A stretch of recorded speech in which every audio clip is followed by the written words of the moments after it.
तुम्ही बघू शकता घरच्या घरी साजूक तूप फक्त आणि फक्त न जास्त भांडे भरवता फक्त ग्लासचा वापर करून आपण हे करणार आहोत.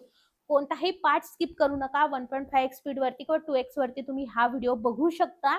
म्हणजे तुमचा टाईम सुद्धा वाचेल आणि कोणताही पार्ट स्किप करणार नाहीत.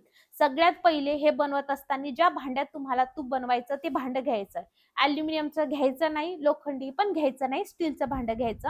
आणि एखाद वेळेस तुम्हाला नाही लक्ष राहिलं फ्रीजमधून बाहेर काढायची मलाई, तर डायरेक्ट फ्रीजमधून, फ्रीझरमधून नाही म्हणत आहे मी, फ्रीजमधून मलाई काढायची. मी फ्रीझरमध्ये तेव्हाच ठेवते, की जेव्हा मलाई किंवा मी अर्धा लिटरच दूध आणत असेल आणि लवकर मलाई साचत नसेल आणि मग अशा वेळेस मग मला लवकर बनवायचं नसेल तूप, तेव्हाच मी फ्रीझरमध्ये ठेवते. पण जर तुम्ही फ्रीझरमध्ये ठेवलं असेल, तर आज समजा तुम्हाला तूप बनवायचं आहे, तर काल फ्रीझरमधून फ्रीजमध्ये ठेवायचं आणि जेव्हा तुम्हाला हे बनवायचं सरळ तुम्ही फ्रीजमधून काढून डायरेक्टली ज्या भांड्यामध्ये पॅन असेल, कढई असेल त्याच्यामध्ये घ्यायचंय. म्हणजे ज्याच्यात डायरेक्टली तुम्हाला तूप कडवायचं आहे त्याच्यामध्ये तुम्हाला टाकायचंय.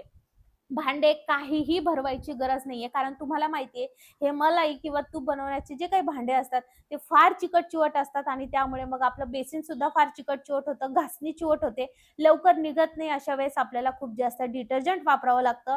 त्यामुळे तुम्हाला खूप सोपी पद्धत मी इथे सांगणार आहे. ग्लास कसा घ्यायचा, ज्याची हाईट थोडीशी मोठी आहे असा ग्लास घ्यायचा आहे आणि बरोबर मध्यभागी ठेवायचा. आता हे करत असताना सुद्धा एक ट्रिक आहे. जेव्हा तुम्ही हे फिरवत आहात तेव्हा फक्त एका बाजूनीच फिरवायचे. म्हणजे जर उजव्या बाजूनेच तुम्ही गोल-गोल फिरवताय तर उजव्याच बाजूने फिरवायचंय, डाव्या बाजूने मधातच फिरवत बसायचं नाही. त्यानंतर दुसरी टिप, हे करत असताना अगदी जसं आपण मध्यभागी ग्लास ठेवला, तर त्याचं जे काही बॉटम आहे ते अगदीच काठोकाठ तसं नाही ठेवायचं. तर कसं ठेवायचं समोर सांगते. हे बघा या पद्धतीने एका बाजूने निमुळता आणि असं फिरवायचं आहे. जर तुम्ही डायरेक्टली ठेवला तर मग काय होईल, की ते ना चिकटेल. म्हणजे आपली साय जी आहे, मलाई जी आहे ती चिकट असते ना, तर त्यामुळे मग तो ग्लास जो आहे तो तिथे घर्षण होऊन ते पण चिटकायला लागतं आणि व्यवस्थित आपल्याला फिरवता येत नाही. जेव्हा तुम्ही एका डायरेक्शननी फिरवता, पहिल्यांदा जेव्हा तुम्ही हे बनवत आहात, तेव्हा तुम्हाला वाटेल की थोडंसं हार्ड वाटतं आहे किंवा हात दुखतोय. पण एकदा तुम्ही या पद्धतीने करून बघा, तुम्हाला खूप ईझी स्टेप मी सांगितलेली आहे. फार ईझी आहे. हाईटला मोठा ग्लास घेतल्यामुळे आपल्याला ना व्यवस्थितरित्या ग्रिप बसते वरून हात धरायला आणि फक्त एका डायरेक्शनला फिरवायचं. जेव्हा तुम्ही यामध्ये प्रो बनता ना, तेव्हा मिनिटभराच्या आतमध्ये ही जी काही मलाई आहे ती घट्ट होते आणि नंतर त्याचं जे काही मलाई आहे त्याचं बटर मिल्क वेगळं होऊन जातं आणि लोणीचा गोळा वेगळा होऊन जाता. फार ईझी आहे. आजकाल आपल्याला माहिती आहे, की खूप सारी भेसळ होते आहे आणि अशा वेळेस तुपामध्ये सुद्धा भेसळ असतेच असते. कारण सगळ्याच गोष्टीमध्ये जर भेसळ होत आहे, तर तूप कशाला मागे राहील? त्यामुळे मग हे घरी तूप बनवणं ही गरजेचं आहे. तुम्हाला दह्यापासून तूप कसं बनवायचंय याची जर पद्धत पाहिजे असेल, तर मला कमेंटमध्ये नक्की तूप असं टाइप करा. म्हणजे मग मला नक्की कळेल मी दह्यापासून कसं तूप बनवायचं याचा व्हिडिओ सुद्धा तुमच्यासोबत शेअर करेल. आता इथे मी बिलकुल स्पीड वाढवलेला नाही. आता बघा, जेव्हा हे घट्ट असं व्हायला लागतं तेव्हा काय करायचं, हळू-हळू, हळू-हळू करत राहायचं. म्हणजे इथपर्यंत येईपर्यंत थोडासा तुमचा हात हे होऊ शकतो. पण जेवढा तुमच्याकडे स्पीड आहे, जेवढ्या स्पीडनं तुम्ही हे करणार ना, तेवढा हात तुमचा दुखणार नाही आणि पटकन जी काही मलाई आहे ती घट्ट व्हायला लागेल आणि नंतर त्याचं जे काही ताक आहे ते वेगळं व्हायला लागेल किंवा त्याला पाणी सुटायला लागेल. आता तुम्ही बघू शकता अगदी असा घट्टसर गोळा होतोय, जसा व्हिपिंग क्रीम आपण बीट करतो अगदी तसं. ही सेम प्रोसेस तुम्ही हाताचा वापर करून सुद्धा करू शकता. म्हणजे जिथे आपण ग्लास वापरलाय सरळ तुमच्या हाताने सुद्धा तुम्ही फिरवू शकता किंवा जर तुमच्याकडे बीटर असेल, ते विस्कर तुम्ही ज्याला म्हणतात ते असेल तर त्याने सुद्धा करू शकता. पण त्यामध्ये खूप जास्त जी काही मलाई आहे ती जाऊन बसते, त्यामुळे मी त्याचा वापर करत नाही. मी तर शक्यतोवर हाताचाच वापर करते. त्यामुळे आपले हात ना मॉइश्चराइज सुद्धा होतात. किंवा तुमच्याकडे जर स्टँड मिक्सर असेल तर मग डायरेक्टली तुम्ही स्टँड मिक्सर सुद्धा मध्ये सुद्धा टाकू शकता. पण कधी-कधी असं होतं, की मला तर हप्त्याभरालाच ही मलाई काढायची असते. मग अशा वेळेस होतं, की कशाला ना सगळे भांडे भरवायचे, मिक्सरचे भांडे सुद्धा. तर आता तुम्ही बघू शकता, आता जेव्हा हे घट्ट झालं, तेव्हा आपला हात घ्यायचा आणि फक्त अगदी मिनिटभराच्या आतमध्ये यामधलं जे काही पाणी आहे ते सुटायला लागतं आणि नंतर हे आपल्याला पाणी टाकून व्यवस्थितरित्या बाजूला करून घ्यायचंय. आता इथे 2 ते 3 वेळेस पाण्याने तुम्ही हे धुवून घेऊ शकता. पण जर तुम्ही पाण्याने धुवून नाही घेतलं, तर मग जेव्हा आपलं तूप आपण कढवतो, तेव्हा त्याच्या खाली जो काही चोथा असतो, तो खूप जास्त प्रमाणामध्ये निघतो. पण मी जर आज काही दूध जे साय आहे ती धुवून घेतली नाही बघा. लोणीचा गोळा काही धुवून घेतला नाही. पण मी तुम्हाला ही टिप नक्की सजेस्ट करेन. हा व्हिडिओ तुम्ही कोणत्या गावातून किंवा शहरातून बघत आहात मला कमेंट करून नक्की सांगा. म्हणजे मला सुद्धा तुमचे आभार मानता येतील आणि मला सुद्धा कळेल की आपला हा व्हिडिओ कुठपर्यंत पोहोचला ते. आणि तुम्ही जर अजून आपल्या चॅनलला सबस्क्राईब केलं नसेल तर ते नक्की करा. आणि अजून एक गोष्ट, तुम्हाला आपले व्हिडिओज कसे वाटतात हे सुद्धा मला कमेंटमध्ये नक्की विचारू शकता. आता बऱ्याचदा असं होऊ शकतं की मला ही खूप दिवसाची आहे आणि त्यामुळे त्यामधनं वास येत आहे. तर अशा वेळेस मलाईचा जर वास येत असेल तर मग तुमच्या तुपाचा हमखास वास येणार आहे.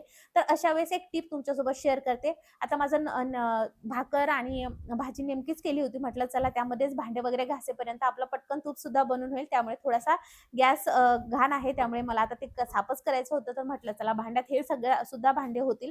कधीही आता जर त्याचा स्मेल येत असेल तर मग अशा वेळेस काय करायचं, ते खायचं पान असतं बघा, ते खायचं पान असेल तर त्याचे 1 ते 2 तुकडे असे कापून यामध्ये टाकू शकता. किंवा मग दुसरी स्टेप म्हणजे बऱ्याचदा खायचं पान आपल्याकडे नसते, तर दुसरी टिप तुमच्याशी शेअर करते. ती म्हणजे आपल्याकडे लवंग असते बघा, लवंगचे 1 ते 2 तुकडे यामध्ये टाकायचे. आता जेव्हा तूप तुम्ही कढईवरती ठेवता, तेव्हा कधीही मोठी आच करायची नाही. आता तुम्ही बघत असाल तर मी मोठी आच केलेली आहे. पण मी हे फक्त जे काही आजूबाजूला लोणीच्या गोळ्याचं लागलं होतं ते खालपर्यंत यायचं म्हणून मी त्यासाठी केली. मंदच आचेवर कधीही तूप कढवायचं. ते खूप तूप चांगलं शिजल्या सुद्धा जातं. आणि दुसरी गोष्ट म्हणजे तूप चांगलं शिजलं की त्या तुपाची चव सुद्धा चांगली लागते. आणि तिसरी गोष्ट म्हणजे त्या तुपाचा लवकर खराब होत नाही. आणि चौथी गोष्ट म्हणजे त्या तुपामध्ये जे आहे चव चांगली लागल्यामुळे त्याची टेस्ट सुद्धा एकदम छान येते.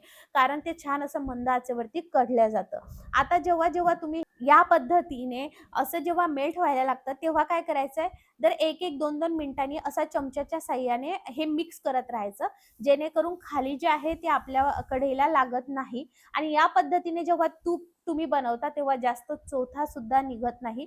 बरेच जण त्या चोथ्याचा वापर करून शिरा सुद्धा बनवतात, अशी माझी सासू नेहमी मला सांगायची. तर मी तर कधी खाल्लेला नाहीये, पण असं म्हणतात की खूप छान लागतो. आता एकदम मंद आच मी केलेली आहे. तोपर्यंत तुम्ही बाकीचे काम करू शकता. त्यानंतर या पद्धतीने आपल्याला हे मिक्स करत राहायचं आहे. तूप शिजणं हे खूप इम्पॉर्टंट आहे.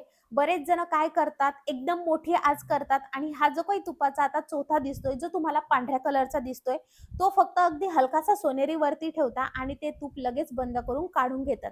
अशा वेळेस त्या तुपाचा वास येतो. तुम्ही बघू शकता मंद आचेवरती याला छान मी कडू दिलंय आणि हे जे काही आपल्याला पांढरं दिसत होतं, ते डार्क ब्राऊन कलरचं झाल्यानंतर गॅस बंद करायचा आणि यावरती टाकायचा आहे पाण्याचा शिपडा. असं केल्यामुळे आपलं जे तूप आहे ते अगदी रवाळ बनतं आणि आपल्या तुपाला एक छान असा सुगंध सुद्धा येतो. खरं तर हे जे पाणी शिंपडणे आहे, हे फक्त आणि फक्त तुपाला रवाळ टेक्स्चर यावा यासाठी आहे. पण यामध्ये लवंग टाकल्यामुळे याला सुगंध सुद्धा येतो. आणि जर तुमच्या मलाईमधून घाण असा वास येत नसेल, तर तुमच्या तुपाला एक सुंदर असा सुगंध देण्याचं काम ही लवंग करते. आणि असं तूप कढवल्यानंतर ते जास्त काळ सुद्धा टिकतं. तूप कसं बनवायचं हे सगळ्यांना माहिती असतं. सगळ्यांच्या वेगवेगळ्या टेक्निक्स असतात. हा व्हिडिओ शेअर करण्याच्या मागे माझा एकच उद्देश होता, की तुम्हाला एकदम बघा, फक्त कढई घेतली होती आपण, फक्त कढईच वापर केलाय आणि ग्लास जो खालून बसला आणि बस. आता हे तूप आपल्याला फक्त ट्रान्सफर करायचं जो तुपाचा डब्बा असेल त्यात. म्हणजे आता ही कढई अशा पद्धतीने तूप केलं, तर हे जे काही कढईला आजूबाजूला लागलं, ते सुद्धा फार इझिली जे आहे ते निघतं. तुम्ही हे तूप काढल्यानंतर यामध्ये गरम पाणी टाकून निरमा टाका. खूप इझिली निघतं आणि सरळ पटकन घासून घेतलं तर इझिली निघून जातं. हे तूप आपलं तयार झालेलं आहे. हे काही फ्रिजमध्ये ठेवायची गरज पडत नाही. खूप छान पद्धतीने सुगंधित आपलं तूप तयार झालेलं आहे. तुम्ही काचेच्या भरणीत ठेवा किंवा स्टीलच्या भांड्यामध्ये ठेवा.